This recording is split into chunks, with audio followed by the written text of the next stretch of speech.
Hi, everyone, and welcome to a very special episode of She Plays Games. This is our Mother's Day special. I just wanted to do something really close to my heart, being a mom myself and knowing other moms in the games industry, to talk about our experiences and a lot of other things. So I'm going to just bring on my lovely panelists today. Hello, everybody. Hi everyone. Hello. So if you just all want to introduce yourselves, we'll start with Marion this way. Marion. Hi, my name is Marion. I've been a community manager for 4 years at Ubisoft. I've been working on several brands and I've been a mother for 5 years. I'll go next.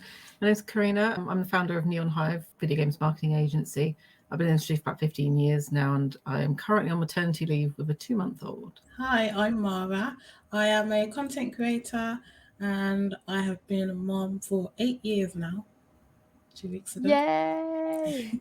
You're the one with the oldest kid, so you're like the most experienced. Teach me. Teach us your ways. Teach us your ways. I got you. And then Joe. Hi, so I'm Joe. I work for a company called Snapfinger Click. I'm the design director there. We make games that people can play together, both in the living room and online over Twitch. I've been in the industry for 14 years and I've been a mum for 3.5 years. Yay! And you've just released a game today as well. Just released a game today, yeah. Which is just incredible.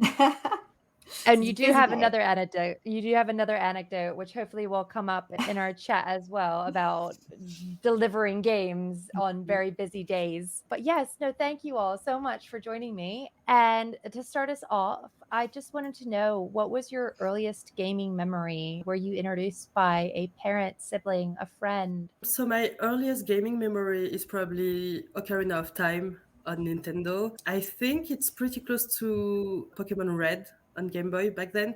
I'm not sure which one was the first one, to be honest, but these are the two ones I played first and I enjoyed first. We didn't have any games consoles at home, so it wasn't until we went to a family friend's house and they had a Mega Drive, or I guess a Genesis if you're American, and they had Sonic games. I'd never seen anything like it. That demo level when you're like running down the tunnel and you've got to get like the rings, it like yes, blew my mind. I was like, this is the coolest thing I've ever seen. that was like probably my earliest memory, I think.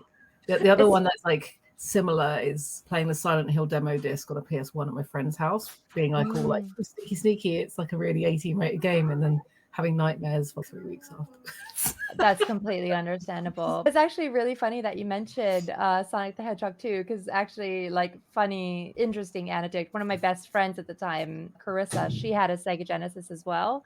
And I didn't have a copy of Sonic the Hedgehog 2 until her brother stuffed potato chips into their Sega Genesis. And then she gave me her copy of Sonic the Hedgehog 2, which I was very grateful for. I'm still very grateful to Brandon. Thank you, Brandon, for making the decision to shove potato chips into your sister's Sega Genesis. Even that must have been really horrible for the parents, but I benefited by having Sonic the Hedgehog 2. But yeah, so I think that's like such a solid experience to have with Sonic. And then how about you, Marah? Mine is a little bit fogged, but I think it was the GameCube. My mom had this friend who was a gamer and he came to stay with us. And I remember thinking, because you always saw like things are always quite big, like computers were like huge back then. So I saw him gaming on this little cube and I was so fascinated. And he used to get annoyed at me because he was doing missions and I'd just be driving around like ruining all his levels and stuff. Yeah, I think, and I can't remember what the game was. I always try and rack my brain. And then there was Beavis and Butthead as well. That was a cool thing. Probably shouldn't have been playing that, but yeah, I think that's my first. I think that has to be one of my favorite consoles, though, just for the sheer size of it. The fact that they made a console so teeny, but with so many really fantastic games on there. Yeah, She could bring it back. I know, bring it back. Stop making them so big, dang it. We're going backwards now. Yeah, make them small again. Get into that like Yeah. style of making things small and pink. That's amazing. But I understand that frustration. Like I think I have that a lot where I think I was exposed to a game in my childhood, but then I don't know what that game was. Yeah. Like it's so frustrating. But yeah, hopefully one day you'll find it. One day the stars will align and you'll figure out Yeah. what that game was. I can hunt it down. Yeah, exactly. That's amazing. And then how about you, Joe? Yeah, I'm a bit more old school. So my dad worked in technology, so we had a computer in our house the whole time that I was alive. So my first experience was probably on the BBC Micro, and I was Aw. really young. I would have been about 3, I think. And I used to Yeah. play this little platformer called Chucky Egg. And it was Oh. this super cute little platformer. You played as this little chick and you'd run along like, and you'd be trying to collect eggs. Yeah, I can remember playing that a lot. And both of my parents actually, because they used to get the magazines where it would tell you how to code little games for the BBC. So both my parents just used to make little games for us to play as well. So, and it was quite easy to share games back then because they were just tapes that you could kind of like record them and share them with all your friends and stuff. And sometimes you'd take the wrong one in the car and you'd hear the screeching kind of loading sounds. Oh no. Like, okay, that's not the music tape. I brought the BBC That's not tape a by mistake. music. Oh But, my gosh.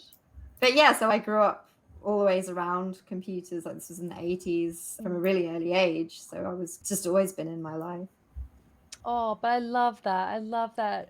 And I also kind of love that you've carried that on by making games yourself. The fact that like your parents made you games. That's so cute. That's such an adorable thing to do. Like yeah, I really love that. I honestly, the earliest like video games that I can remember were the ones that were like on vinyl discs, if you remember. They were just like these really big, like they almost, it was floppy disks, wasn't it? Floppies. And I was really obsessed, and I'm still to this day obsessed with it, but it's called Life and Death. Quite grim for a 5-year-old, but it was one where you could perform surgery on people and you could take out somebody's appendix. I was terrible at it. I never entrust a 5-year-old to do surgery on you. But I definitely remember dealing with the weird floppy disk generation of PC games where, yeah, you just have to really make sure that little silver thing didn't pop off somewhere so that you never got to play your game anymore. Yes, dangerous times.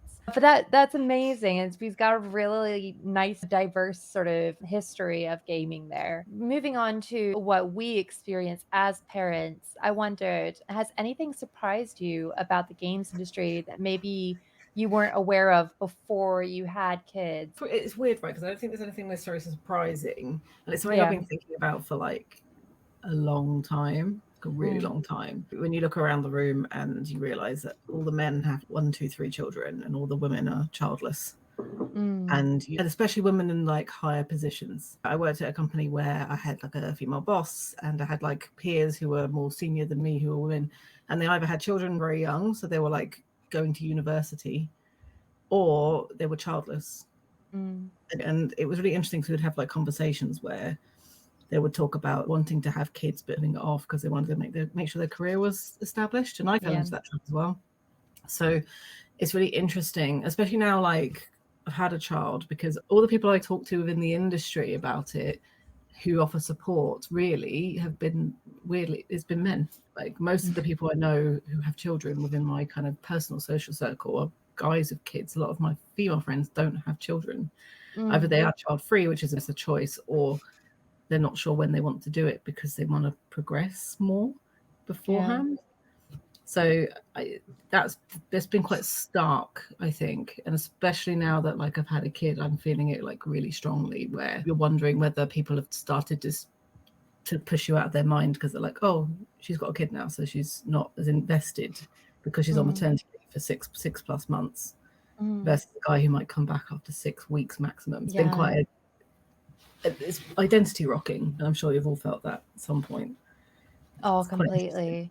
I do think the industry is changing a lot, but that's something I think in particular about the industry itself that's, for me as a new mum, feels very raw I think. Yeah, I dealt with that, I think, for a long time. Granted, I came from the opposite end, so my career was not even remotely like I was working a really crap job that was paying me pennies, and but I still had a lot of moments where I spoke to Daryl and I was just, what am I doing? What happens if you die and then I have no career to go back to and all this stuff? Like really quite like intense feelings, but it was a lot of that and a lot of like validity in myself. Am I valid now that I've had a kid? And I can say confidently, you're 100%, you're 100% on the right page. You're 100%, you're going to get through it. And it's just, yeah, it's just trying to separate yourself and making yourself recover in your brain, as well as know that there's another world to carry on to, if that makes sense. But I know it's so raw in the beginning. It's so raw. So my heart really goes out to you, Leslie. It really, really does. I make it sound really bleak, and I don't feel bleak about it at all. I'm quite excited about like that's good then. what's going to be next, because it just changes everything. It's a new normal, right? It's a new. It's just new. But I think like certainly within this industry, maybe it's more surprising for people that come in. Like I've had people join my company who've never worked in games before, and they are really shocked when they see the gender split at a lot of companies. And I know that's definitely improving. But I worked at companies that didn't have maternity policies at all. Yeah. I was there for 4 years. Or people, they went on maternity leave and just never came back because they didn't think it was viable, because they would never be given any kind of flexibility whatsoever. So it'd be interesting to see how that changes now that I think people are more conscious of it, especially after COVID. I think it's changed everybody's perspectives of what work-life balance is, what's important. At least I hope it has. I think a lot of companies have realised that our workers, our priorities have changed. So I'm very hopeful that it'll get better in the future. Yeah, like that thing that just happened with GMG Union with Kotaku, the fact that they've just won. It seems like tuppence when you think about it, but like in America, it's quite a big deal to have the 12 weeks of maternity leave. So hopefully that is also just a sign that we're moving in the right direction of that. But yeah, and then how about you, Marah? Has anything surprised you about being like, did anything surprise you becoming a parent about being in something like content creation or being in streamer? I think now, after 8 years, I actually am in a space where I feel comfortable being a mom. Because I come from I did a law degree, then I worked for Apple, and the response is very different when you say you're a mom, especially at my age. I was a young mom, not young anymore, but I was. And just the responses I would get from people could be very cold. People don't feel like you can do the job or get that degree because you're a parent. Whereas in content creation, there's not really any of that from other content creators or my community. It's very, I don't feel guilty or ashamed to write a tweet about my son, and it gets nice responses. I think it's looking into the gaming industry as well. Like we're sat here with women, and I've not seen that before in the tech world. Like it's very male orientated still. It's not very diverse. They don't really push. So it was a nice shock coming in. It took some adjusting because I still had to like start to feel comfortable and be like, these people are not going to judge you because you're a parent. They actually welcome that, and yeah, it's nice. It's nice. Yeah, I did have that. I completely feel you. The amount of times I get told things like, "Oh, you don't look young, and you don't look old enough to have one kid, let alone two." Yeah. And you're just like, come on. Like Yeah. I get people come to my door and be like, "Are your parents home?" And I'm just like, "No, I love that. Look at those like 30 years and 2 months. No. Yeah. But it is that thing. Yeah, it's so funny you say that because I tweeted about this 3 days ago. I always get people that will say to me, "Oh, you must have had your son so young. Why did you do that?" And the face that they make, and that irritates me so much because I did have a child young, but look at me now. Hello, can we focus on that instead of my age. So I'd like to, hopefully I can inspire other people. If you had your children young, don't feel bad. Like, it's your path and it was meant to happen, and you're gonna, we can still do the jobs and everything being parents. I think that's a common misconception as well. Oh, completely. But yeah, no, you are inspiring and you're amazing. And yeah, it's geez, leave me alone, people. Let me live. Let me just live me. Yeah. But then, oh, thank you so much. And then how about you, Joe? Yeah, similar to Korina, I would say. It wasn't really anything surprising. It was more sort of eye-opening, I guess. Like, I always knew this was going to be difficult for me in my career, and I'd seen it happen to other women where they had children and then they couldn't get back to their career. So Yeah. it was just this kind of gradual sort of walking towards this situation where I was thinking, I do want to have a child, but I'm just delaying it until waiting for a moment where it's like, can I do it now? And I used to work in London, so that was leave the house at 7:30, get home same before 9 if I was lucky. I literally don't know what you're supposed to do. What if me and my partner were both working in London? Do you take your kid on the train? I have no idea. Was that the London Brighton commute? That line is the worst. I did the same. It was an awful commute. So I did it for a year and that was enough. So I was like, every company that I was at, they were like strict 9 to 5. Yeah. Or 9:30 to 6 was the one in London, which all came out of the crunch in the games industry. So in the games industry, it's still seen as this great thing if you're 9 to 5. It's, we're 9 to 5. But that's not great if you're a parent. I only really felt in a position where I could do it when I was actually at a smaller company where I was a senior person, like my partner is a co-founder there. So it was only at that point I thought I can actually set my own rules, and I know I'm not going to have to sacrifice my career. But it also really made me think a lot about how the games industry is really like geared towards non-parents and young people as well, especially because so much of our culture is based around going out and drinking and like doing the sort of late night thing. And of course you just can't do that when you're a parent. You can't be going out every Friday night. And it's really weird to look back because I do remember a lot of the guys who were dads. There were some of them would never come out, and then there were some that were always out every week. And I look back on that now and I can't imagine going out every Friday night with a child, like telling my partner, hey, you need to look after. It's weird, but I think the games industry just feels so far behind in setting itself up for working parents and particularly mothers, because obviously women tend to carry the childcare side much more, but it is getting better. And I think most of it just comes down to ignorance. I think a lot of the time, like no maternity policy, it's because they've probably never had a pregnant woman work for them, so they never needed. That is shocking, isn't it? Yeah. What is this thing? Who is this person who came in with a swollen stomach? What is this? What's going on? I'm 37 now, and I feel like an old veteran of women in games, because most of the women I meet in games are younger than me or much younger than me, and I think back to the women who were there when I joined games, and there wasn't many. There was like 4%, I think, when I joined. And the ones that were there, a lot of them left when they had children. And I really don't, I want things to change. I want things to be better, because there's a big cohort, like a generation below me, who are all going to start having babies soon. So the industry needs to be better and be more welcoming and make that easier, because every other industry seems to do it so much better somehow. Everyone I talk to, even like other STEM groups, I do a lot of stuff with women in STEM, and we often have these like roundtables and stuff where people talk about the things their company does.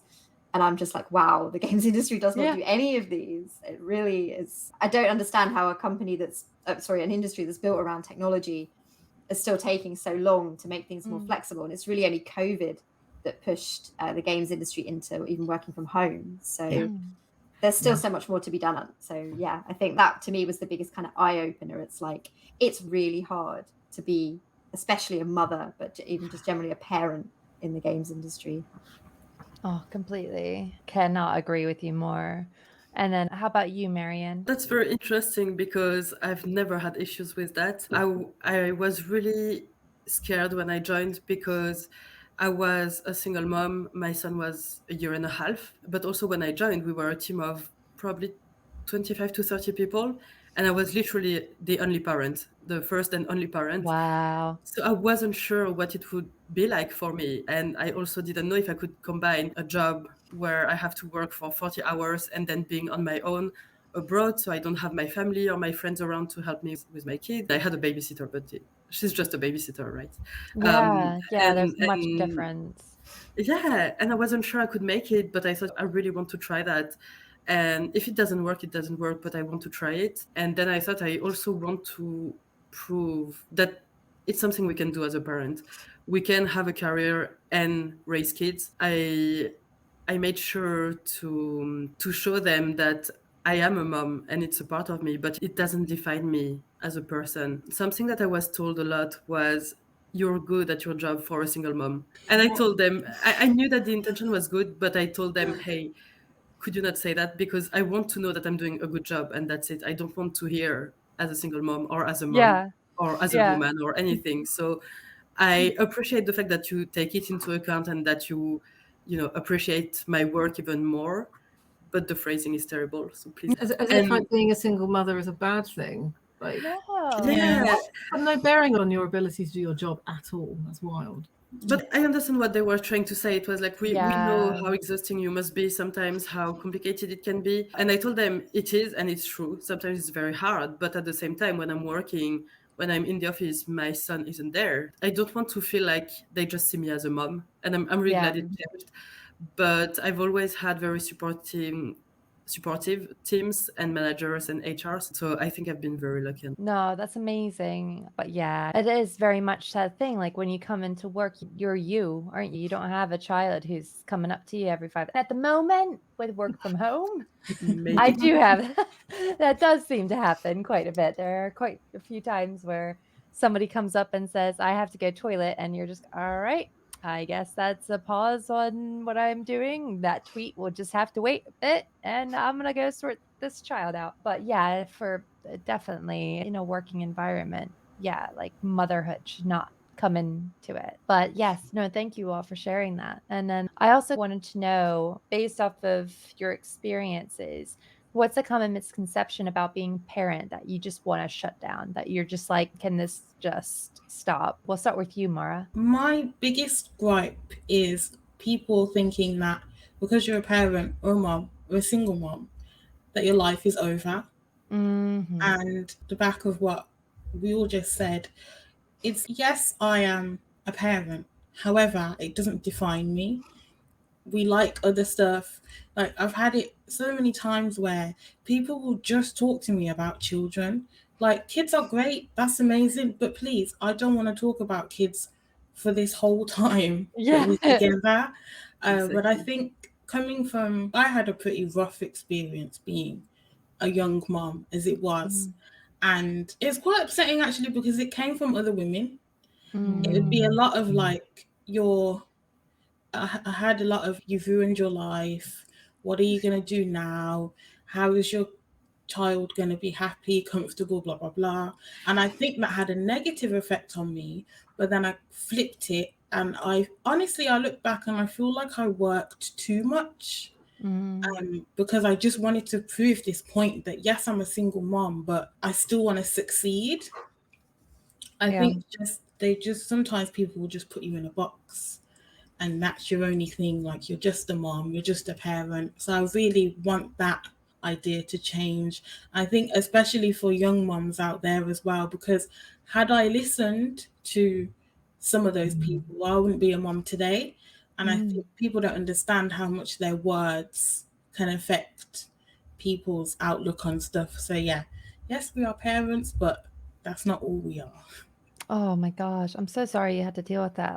It's such a stressful time, isn't it? To just be like, I have to figure my life out and stuff. And to have somebody else just be like, what are you gonna do? What are you gonna do?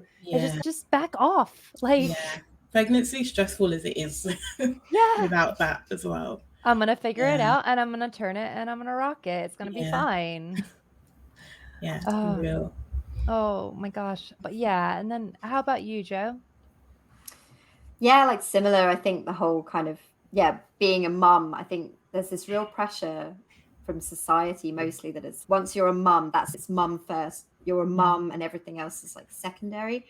And I think a lot about, there's so many of those kind of like Hollywood tropes where there's a parent who's working really hard and they're not paying enough attention to their kids, and at the end of the film they quit their job and now they're just going to spend time with their kids. And it's really hard because you're always fighting that guilt of, am I working too much? Am I not spending enough time with my child? And especially with COVID and working from home, there was times when the nursery was shut, so she was just there with me every day, and having to say, mummy needs to work now. And am I damaging my child by sticking her in front of YouTube for an hour? No, it's like part of who I am is looking after my family. And if I'm there for her, if she really needs me, but she's not always my top priority all the time. I think that's the kind of key there. It's, you're a mum, but that's always, obviously if something major happens, you're going to be there and that's going to be the most important thing. But that doesn't mean that everything else is always secondary to you. You still have deadlines, you still have work, and it's still important that you do it because you're providing for your family, but you're also setting an example to your child as well. I think like they don't understand when they're really little, but as she gets older, I think she'll look back and be happy that I was actually around and I made time for her, but I also did my work and I did things that I hope she'll be really proud of one day. So it would be nice if society didn't make us feel this way as mums, like that we have to kind of have this guilt of choosing, but it's just normal. Like we have to work, we have to live our lives as well. So there shouldn't be any guilt attached to it.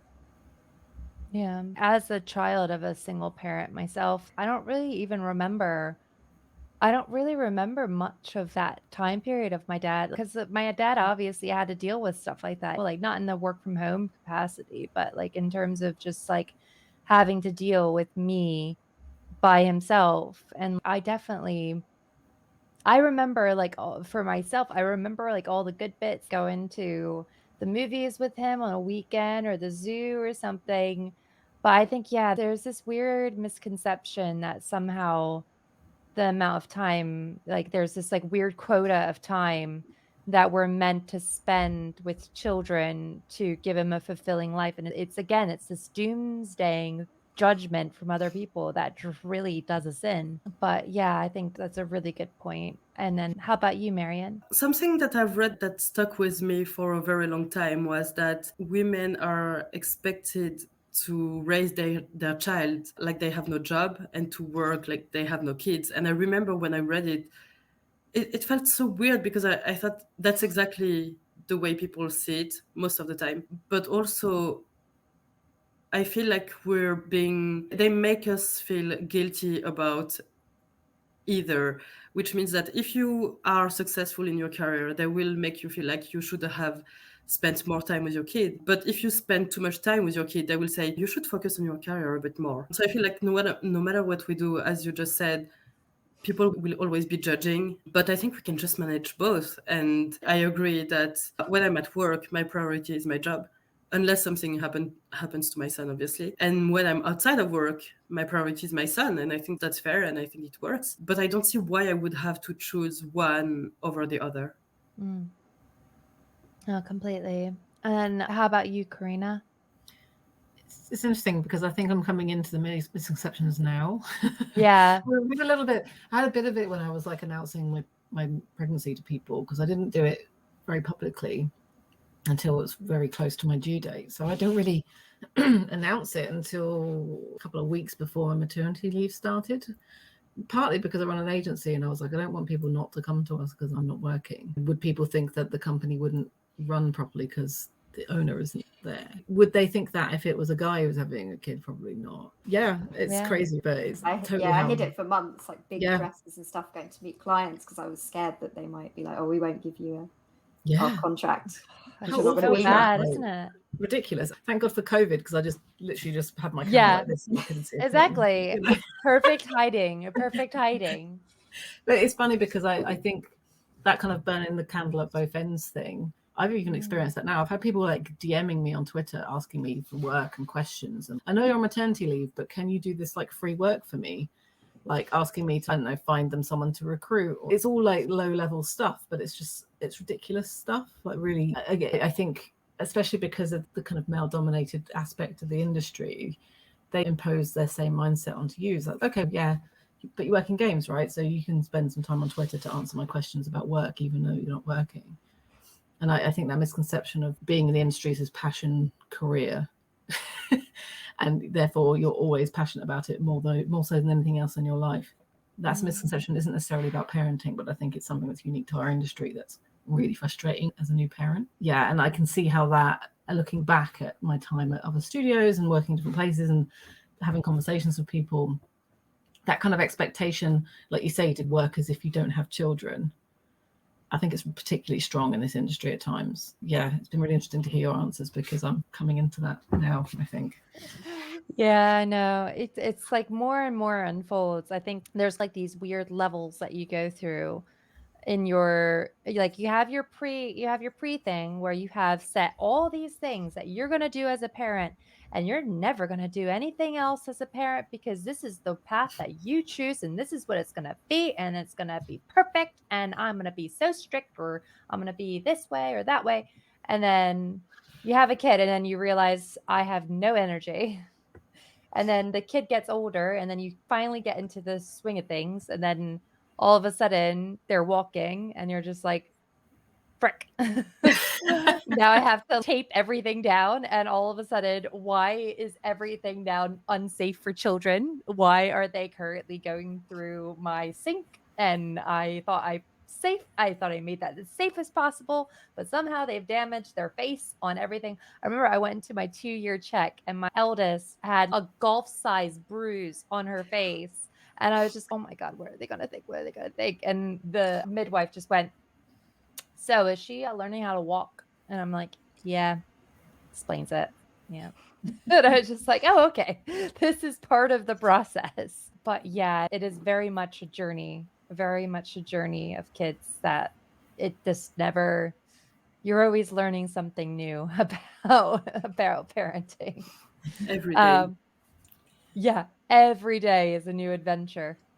100%. And then more on the game side, I wondered, wholesome games are really starting to build like a lot of momentum in this industry, and in an age where we feel like we're constantly surrounded by M-rated content. For me, reviewing games back in the day, like, I looked at my shelf and it's literally just M-rated games, and I'm just like, oh my goodness, did we not review any game that was suitable for a child? How do you feel the industry supports its youngest members? And do you think that there's anything else we could be doing to help change the sentiment that kids aren't welcome in this space? I'll start with you, Jo. Yeah, it's interesting because when I was growing up, games were seen as a kid's thing exclusively. It wasn't really until the mid-90s and then PlayStation, and then people started to realize, hey, we can get lots of money out of adults. So when you were a kid, you basically, it was like taking a risk. There was no YouTube, there was no like reviewing of games easily. You just had to take a punt on something, spend all your birthday money, and that was all you had for the next 6 months or 12 months or something until Christmas or whatever. But yeah, that's, the industry is chasing the people who have the money, and they're not children. So it's difficult. And I think for me, the biggest thing is online, because online has obviously become such an important part of gaming now. And online is especially not a welcoming place. Like, I don't feel welcome there as an adult. Never mind a child. Like, yeah, you go online and it's so intimidating. It doesn't feel welcoming in any way, because you feel like you're stepping into a place where everybody there knows what they're doing and you have no clue, and no games seem to be set up to welcome a newbie. And I feel like we need to look more at how we can put online experiences into more wholesome games, because most of those wholesome games don't tend to have them. And kids like to go online. Like, Fortnite is so incredibly popular. And it's worrying to me as a parent, knowing about online modes and how ubiquitous they are. When I was a kid, you went home after school and that was it. Your friends could not get in touch with you unless they physically came to your house, or they phoned your landline and asked your mom. But now, like, kids can constantly get in touch with each other. So I worry about things like bullying and the way people can pile on and stuff like that. It's not just games, obviously, it's like social media as well. But I'd like to see more online done in a more wholesome way, and like not make it so competitive and not make it so gate kept.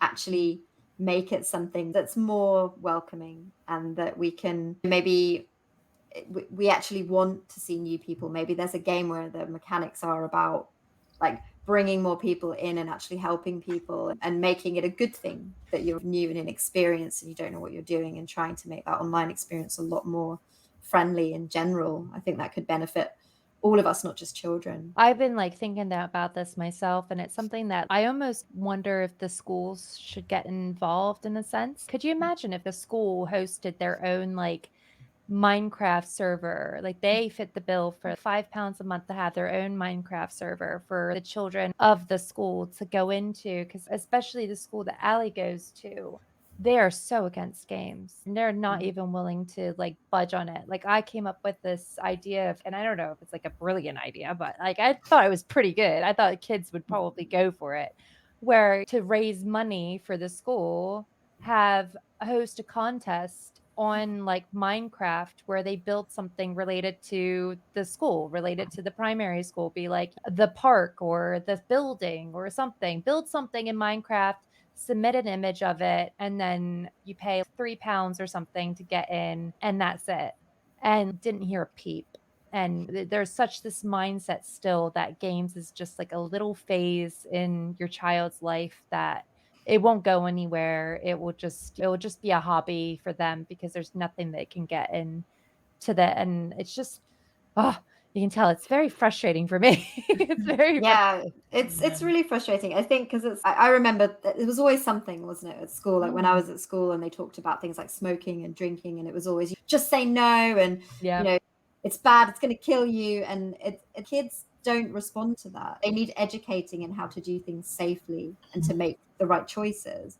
So just shutting it out completely just means that kids are just figuring it out on their own, and that's they need, especially in like these times. I think like adults can't keep up with what kids can figure out how to do online even. Oh my God, it scares the hell out of me. Yeah, it scares me too, because I know what I don't know how I would have handled it as a child, like all these, like everything just happening all the time, all the pressure, the social media, all of that side of it. It is really scary as a parent. And yeah, schools definitely need to do more. Like you can't make it go away, so let's embrace it and find a safe way to do it. That's what they should be doing. It's a shame that they're not. I know. But then how about you, Marion? It's a bit weird because I've tried for a long time to find a way for my son to avoid anything that wasn't for his age. But at the same time, when you think about it, in Minecraft Creative, you have mobs that you can kill. In Stardew Valley, you also have these slime balls. I can't remember their names. Yeah. And then going to school or to nursery, he heard about a lot of things. So a few months ago, he came back and he started asking me about GTA 5. And I'm like, oh my God. But it was just because on YouTube, even on YouTube Kids, they have these modded videos that come from GTA 5. So that's how he heard about it. But when he asked me about it, I was a bit concerned, obviously. So there's a lot of things that I will let him play. Sometimes he also watches me play. And I'm just trying to educate him, because I'm thinking if he has to see that somewhere, I would rather make sure of what he sees and how he sees it and how he understands it, rather than just thinking it's going to be his friends or YouTube or anything else. For example, I wasn't sure I wanted to show him Hollow Knight, but then he saw me playing it because I'm a bit obsessed with it. And he really loves it, but he doesn't see it as killing mobs or anything. He just sees the very cute knight and Hornet and the Hollow Knight. And he doesn't see the, let's say, the negative part of the game. But it's the same with videos and movies. It's always very tricky, I think. Oh, completely. But yeah, no, I must say my daughter is obsessed with Hollow Knight. She is absolutely obsessed. Fan gamer, did a stationery set, and I got that for her as a stationery Hollow Knight set where it comes with like washi tape and all these sorts of things. It was her favorite thing that she got, I think, for Christmas this past year. And I was just like, yes, I love Hollow Knight. But yeah, no, I think that's such a good point though. Like, control, be the person who, be there with them to, when they have a question about something, you can explain. Like, that's such a good thing to think about. Be there, be present, and be there to answer questions that arise. And then how about you, Korina? It's interesting because part of my answer was about, like, how to put this, children are really smart, and I think there's a lot of fear about technology, but it can actually be really positive. And I think not underestimating them and allowing them to come to you with conversations and to discuss it with them and be open with them is the best. It's no different to like the discussion around like pornography. They're going to find it. It's everywhere. Yeah. But it's how you tackle that once they have found it and how you have the conversations with them. Obviously, that's a much more loaded conversation in video games. Some of the content in GTA 5 isn't far off. Yeah. They're in there. I think you've really got to treat them as, little people who are curious. And maybe I'm naive because I'm a new mum and stuff and I haven't had to go through that yet. But at the same time, I do believe that technology can be really positive, and it's just how you integrate that into your lives and how you moderate things. It's no different to sitting a kid in front of a TV set or having a tablet in their hands, how you manage that. I do think also as an industry, I'm looking at this from a kind of PR marketing point of view and the kind of the way we talk about video games, because that's what I do. And I've worked on a lot of kids brands. So I did all the Imagine brand for Ubisoft, and that was years ago, but that was like the DS games. There's hundreds of them. I worked on the Just Dance games, and I remember how even internally at the company, people were like bad mouthing the first Just Dance and saying it was really crappy, and then come back from Christmas break and it's number one in the charts in their minds. And it's all children, it's all kids, and it's families, people playing together, and it's that togetherness. And I think the point about the online play is really important. Overall, I feel that the industry itself talks really poorly or doesn't really talk at all about kids-friendly games and how well they're doing. Looking at Roblox, obviously there's been some like awkward stuff coming up in the last couple of months, like quite problematic stuff.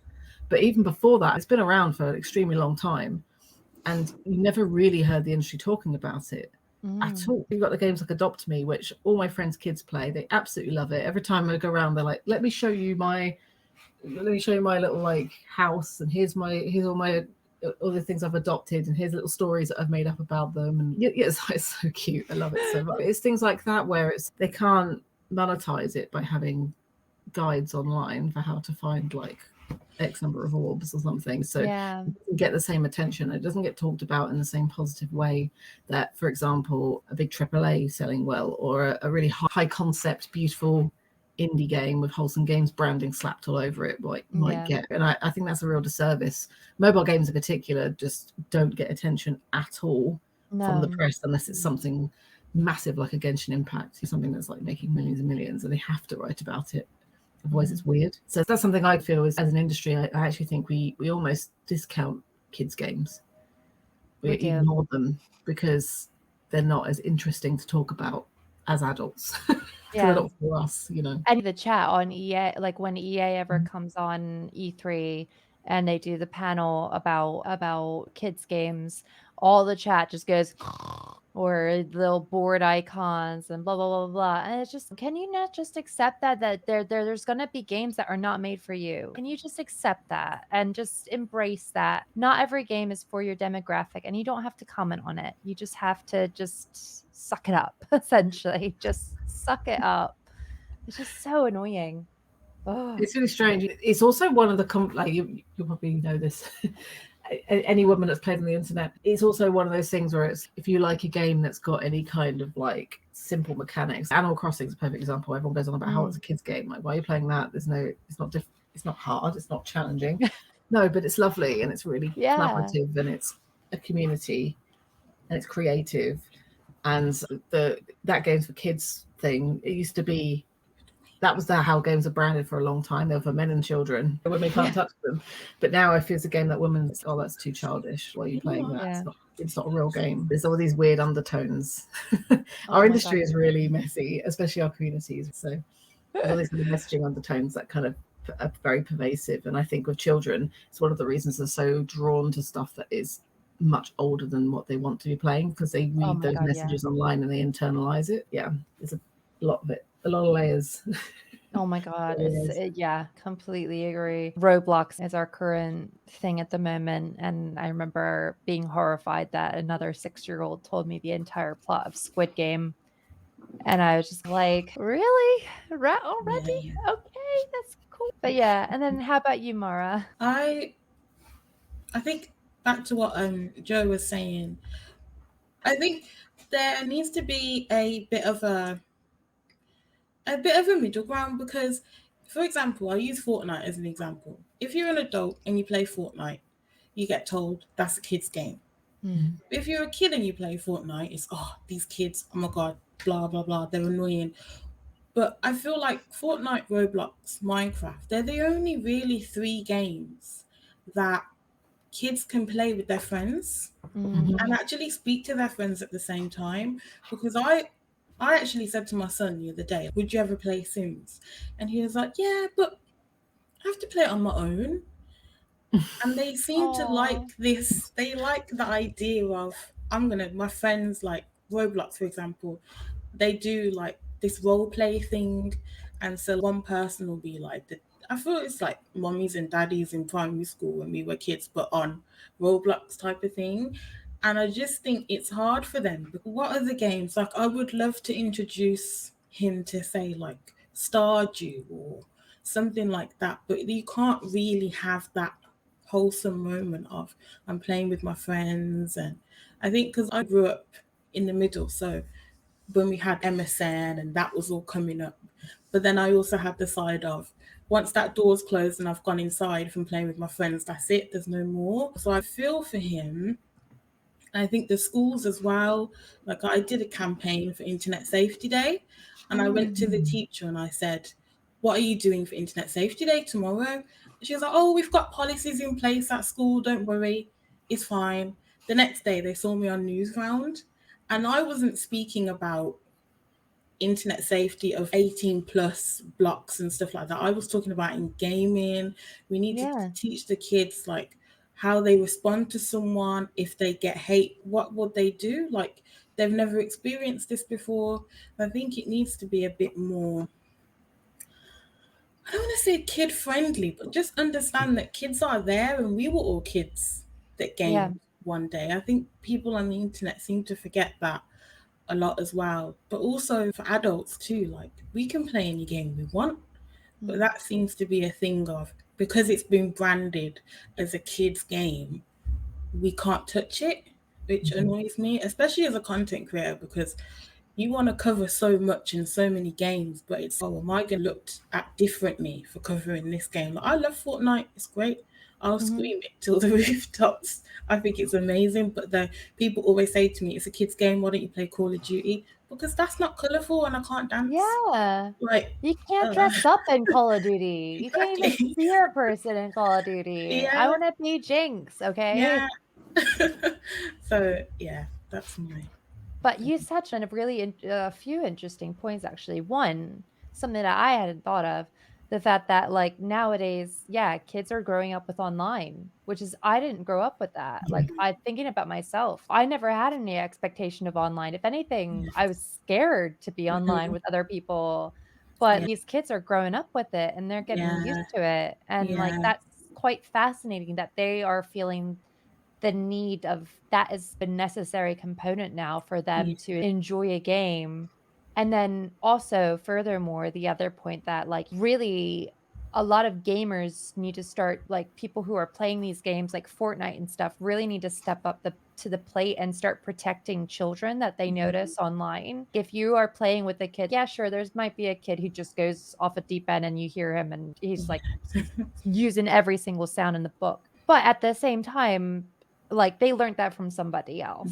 And, like, it's in our control to show the kids how you should behave on a game. And if you are in a game with somebody else and somebody else is being really cruel to somebody else or trolling, it's our opportunity to stand up and say, hey, stop. You can be like, just get out of the game if you're going to behave this way, because you don't know who your audience is. And that is just not a safe, this is a safe space and you need to just stop that. I think that's something that definitely doesn't get done enough. It's not enough to just report somebody. It has to start getting to a point where we start sticking up for people. But I realize that I've taken so much of your time so far. So I think we'll end it with our last question, if that's okay, which is, do you have any lasting advice to leave our listeners about parents and games? So I'll start with you, Marion. My advice is just, if you want to work in games, whether you're a parent or you want to become one, is just go for it, because we can do both. But also, I think something that was hard for me to admit and to see in the first place was it's fine if I cannot always be 100% on both sides. And sometimes being a good mom or being good at my job is enough. And then if you need more stability, it can happen. It cannot be perfect all the time, but it's still something that shouldn't stop you because you can be a great parent and be good at your job as well. I think that's great. And then how about you, Korina? I'm going to go with, if you're on maternity leave, try and pick up expensive games with big, long storylines because you're not going to remember anything. Yeah. I've been playing loads of Wilmot's Warehouse, which is like the most wonderfully compelling, simple game ever. So, yeah, I think like I bought loads of games, be like, can't wait, going to breastfeed, play video games. Yeah. It hasn't happened. Yeah. Hasn't No. happened. So, yeah, my advice to new parents in games is buy the simple. Yeah. Or better yet, go for like some of the high end, the really nice mobile games. Go through that category because the amount of times you are stuck in a weird space with your phone and a baby is endless. You just boundless. newborn just here, just stuck for hours. Like, Yep. Yeah, exactly. And you don't realize until all of a sudden you're just there, and that is where you're staying. Oh, babies are great. But how about you, Marah? I would say, you know how they say your kids mirror you for stuff? I feel like your kids will mirror you if you're a gamer as well. And there's nothing more wholesome, say again, than playing games with your little one. And as they get older, it just gets more fun. Mhm. I'll just say it's nice to see them grow, and when they like the same stuff as you, it's so nice. And like your child's gonna think you're cool. They're gonna go to school and they're gonna say, "My mom games like yours doesn't." So I think just enjoy it, have fun, and it does get easier as they get older in terms of juggling and being able to play games, especially if they game too, because they'll understand. Especially at the weekends, like my son knows that I'm gaming, so he'll go and game too. So yeah. I bet when the other kids come into and see your streaming setup, they're just like, oh my gosh. It's funny because his friends, he's made like friends online that he plays with. They're all the same age as him. And they found me on TikTok. Oh, Of course they did. So then I had to have the conversation with him like, okay, you're not going to be on TikTok yet. Yeah. But now they're asking, oh, can you make a clip and put me in it and blah, blah, blah. And I'm like, okay, yeah, fine, one day. Ask your parents first. Yeah, get the parental permission. Yes. You're going to start handing out permission slips like this is GDPR. Here you go. Take that to your parents. I like that idea. That's so good. Oh, that's perfect. And then how about you, Joe? Yeah, I'm going to say don't schedule your game's release anytime near your due date. Please share the anecdote. Please share. This is like so badass. Like, honestly, like when you told me this, I was just like, that is BAMF. It was actually all right, but I wouldn't recommend it. But yeah, we had this game scheduled. It was a game called Awkward, and it was due out. I think it was due initially 5 days after my due date. So I was really scrambling around trying to get everything wrapped up, ready, like praying baby wasn't going to come early. So in a way, it was kind of nice because it's like typically after a game comes out, and then for me, it's a bit of a come down because I'm a designer, so it's almost like, oh, I can relax a bit. But it ended up that I went into labor 2 days before the release date, and then I was in labor for 33 hours. I gave birth at 9 p.m. the night before, and we released 9 a.m. the next day. And my partner brought his laptop with him to the labor ward, so he was just like typing away quite a lot while I was champion partner. But it was, I don't know, it was just very classic us because we just started this indie company, so we were always bringing work to the weirdest places, including the labor ward. So I wouldn't recommend it, but actually it was, and it was funny because I hadn't, like Korina said earlier, I didn't tell a lot of people I was pregnant. Yeah. So there were people like congratulating me on Twitter about the baby. Yeah. And lots of people thought they were talking about the games. They're like, oh yeah, your baby has come out. And it's like, wow, I got another baby. Oh, it's like 2 babies. What is that, like a double entendre? Yeah. It's I love that, like, oh, she's really into her game. Wow. Oh, Yeah, that's it was incredible, funny. though. But it was all right in the end. But Yeah. yeah, try So not to only, do that would be my advice. only a woman in the games industry wouldn't kill her husband for bringing a laptop to the I play know. game. So. Oh, Daryl brought in the Vita.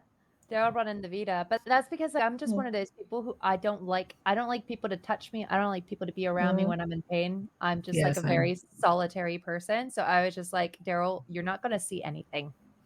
Like, back away. So he just sat there with his Vita. Are you okay? No. Okay. That type of thing. There's a But, lot of waiting, isn't there? There's only so there much they is. can do, so much hand holding, hand massages they can give you.